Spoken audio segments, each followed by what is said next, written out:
you looking for answers? Do you have questions? Do you want the truth? Are you sick of fake content? Well, join me here at Doof Doof Paranormal, and with the help of my friends, I hope to find what we're all looking for, the answers.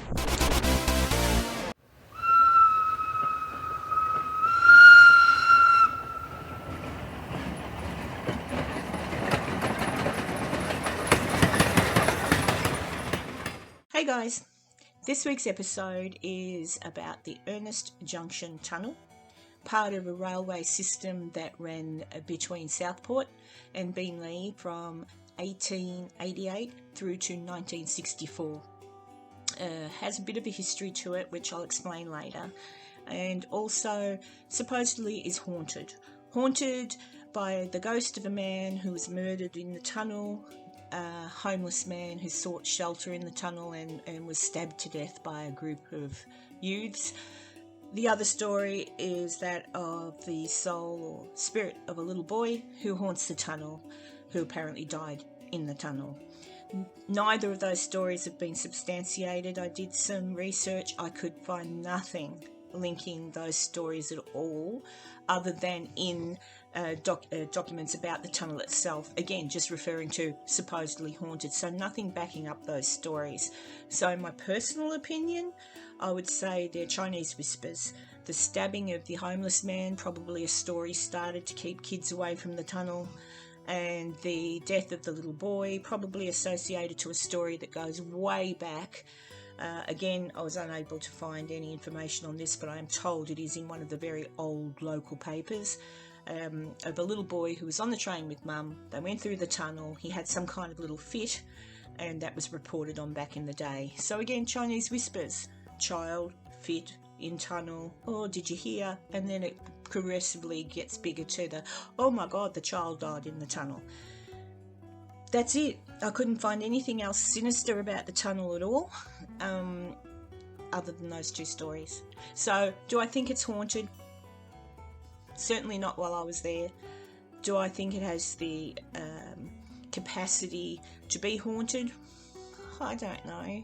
Certainly could give you the heebie-jeebies at night time because it would be really dark and the echoes and everything. But one thing to take note of is that just outside of one of the entrances are houses, not far at all from the entrance, and the way the noise travelled during the day while I was there into the tunnel, it would travel more so at night when things are a lot more quiet.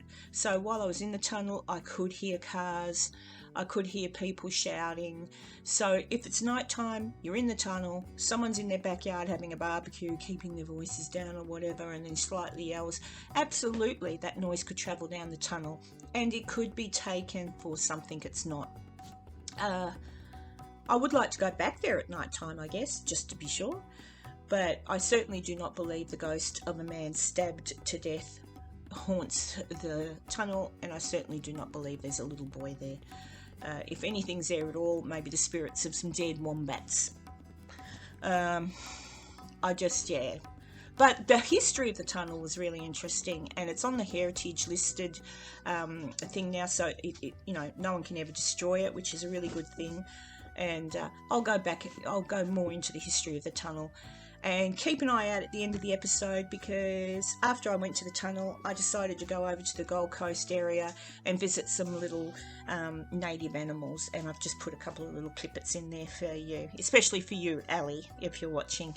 Okay guys, I'll see you later. Well, here I was. I arrived at the Ernerst Junction Tunnel. Pretty sure I arrived at the wrong entrance.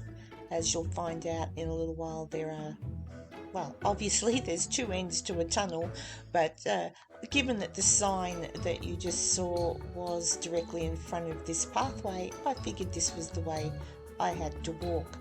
So I did. I followed this path along, which led me to a fork in the road. I wasn't exactly sure which way to go, but instinct was telling me to go to the left. But as you can see, it really is in the middle of the bush, and well, if you make the wrong turn, you could get lost. Well, maybe you could get lost. But as you can see, this particular track really doesn't look too inviting. Pretty much a lot of long grass, so I didn't fancy getting bitten by a snake today, so decided to take this path, which, ta-da, it did lead me to the entrance, or exit, because I'm pretty sure this is the back exit of the tunnel.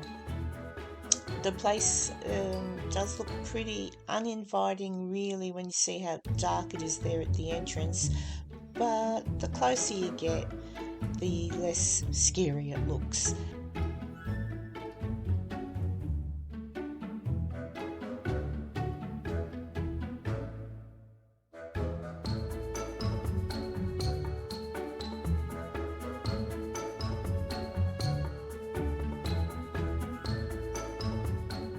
This gentleman here is Ernest James Stevens, a Member of Parliament, and the tunnel was named after him. This is Beenleigh Station back in the day, your first stop, which would take you along the South Coast line all the way to Southport.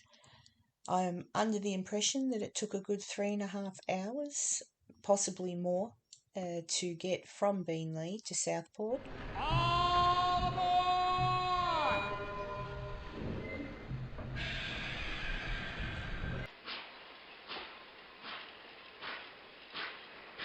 When you arrived here at Helensvale, there was no station, just a platform. Finally, you would leave Ernerst Junction and arrive at Southport Station.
So as we come to the end of the tunnel, Ellie, there is the raccoon. That is why I thought of you while I was exiting the tunnel. Back to what I was saying. I wanted to reiterate why I feel that any EVPs, noises, whatever that you pick up while you're in the tunnel could be purely contaminated, and that is due to the fact of how close these houses, which you will now see, are to the end of the tunnel. I mean, look at that. Look how close those houses are. So would I trust anything I picked up in the tunnel as so far as an EVP? No, I wouldn't.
Now as I leave the tunnel, I think about the history of the tunnel, the people that used the trains, the train drivers, the people that travelled on the trains, the men that built the tunnel.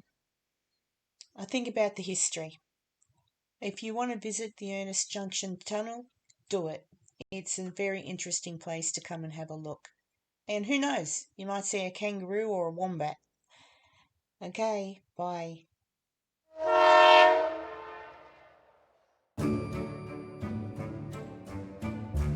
Hey guys, look what I've got.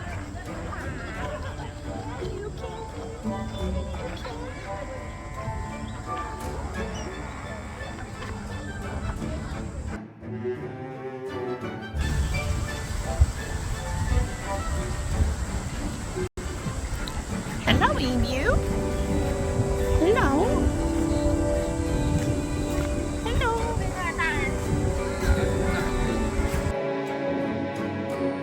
A very tired koala bear and his little friend up the top, also quietly out like a light.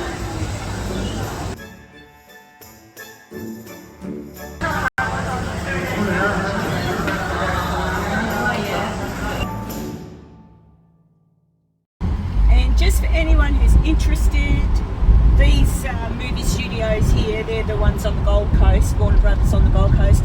That's where, when I would drive past every now and then, I would see all the sets and bits and bobs for the Elvis movie. So, just so you know, that's where they made the Baz Luhrmann Elvis movie. That's all.